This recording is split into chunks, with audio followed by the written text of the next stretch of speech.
আসসালামু আলাইকুম রহমতুল্লাহ। ঘূর্ণিঝড় রেমালের প্রভাবে আকাশ প্রচণ্ড ভারী হয়ে গিয়েছে, দেখতে পারতেছেন।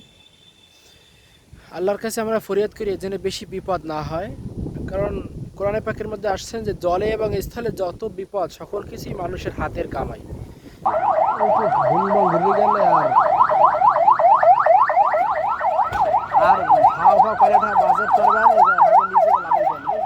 দর্শকবৃন্দ, দেখতে পারতেছেন যে পরিমাণ প্রতিদিন যে পরিমাণ পানি থাকে, মাত্রাতিরিক্ত পানি, যা বলার বাহিরে, যা ইতিহাসে মনে হয় সর্বপ্রথম। যে একেবারে মেইন রাস্তা যে অবদার পাশে দেখেন সম্পূর্ণ পানি, বাড়ি ঘর ভিতর অনেক, কিন্তু সব বাড়িঘর তলিয়ে গেছে।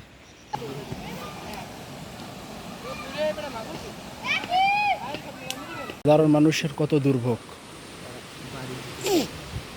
স্রোত। প্রিয় দর্শক, আপনারা দেখতে পাচ্ছেন অবস্থা আস্তে আস্তে খারাপের দিকে যাচ্ছে। নদীর সম্পূর্ণ উতাল অবস্থায় রয়েছেন। পানি কোথায় উঠে যাচ্ছে দেখেন, পানির প্রচুর পরিমাণ চাপ। আপনারা আনুমানিক বুঝতে পারবেন, বাজারের দোকানের একবারে সন্নিকটে কিন্তু পানি চলে আসছে। এতদিন আসে নাই, কিন্তু পানির প্রচণ্ড পরিমাণ চাপ।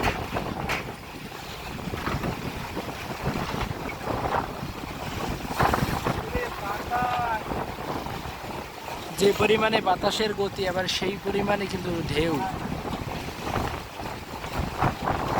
তাদের জীবিকার তাগিদে, তাদের বসত ভিটার খোঁজে তারা এই জায়গায় দাঁড়িয়ে রয়েছেন। দেখেন বাড়ি ঘর সব কিছু নদীতে তলিয়ে গিয়েছে তাদের।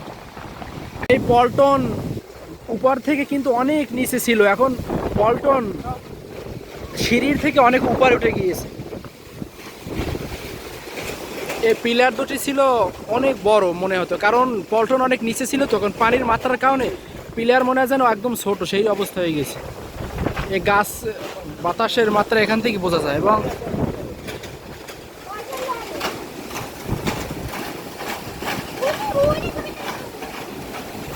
বাতাসে টিন ভেঙে চুরে যাওয়ার পর্যায়ে।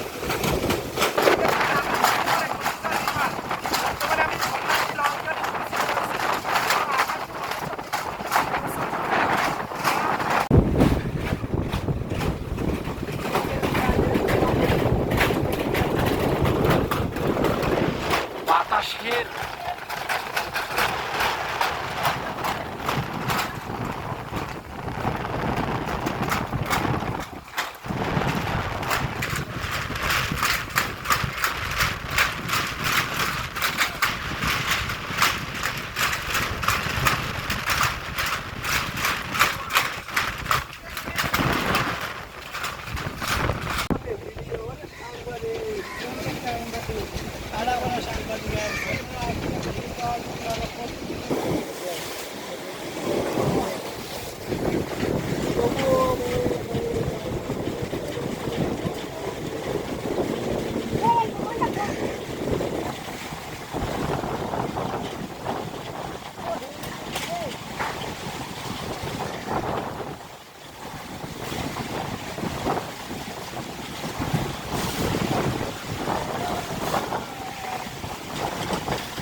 ফেরি ট্রলার ঘাটের পাশে আছে বর্তমানে, দেখতে পারতেছেন ট্রলারের সেই ঘাটটি কিভাবে দোল খাচ্ছে, যে পরিমাণ পানির মাত্রা বেড়ে গিয়েছে।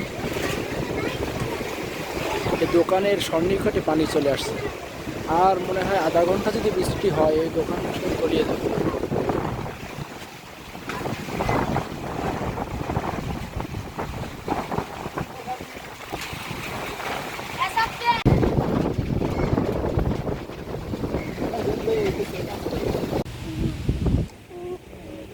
অবদার পাশের, এটা অবদার বাহিরের অংশ, যে জায়গা সম্পূর্ণ পানির ভিতরে থই থই, কিন্তু অবদার ভিতরে যারা আছে তারা মোটামুটি একটু সেফটির ভিতরে রয়েছে।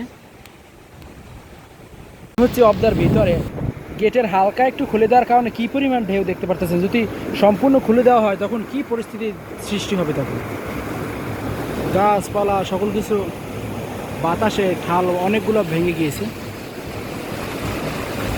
এটা হচ্ছে গেটের ভিতরের অংশ।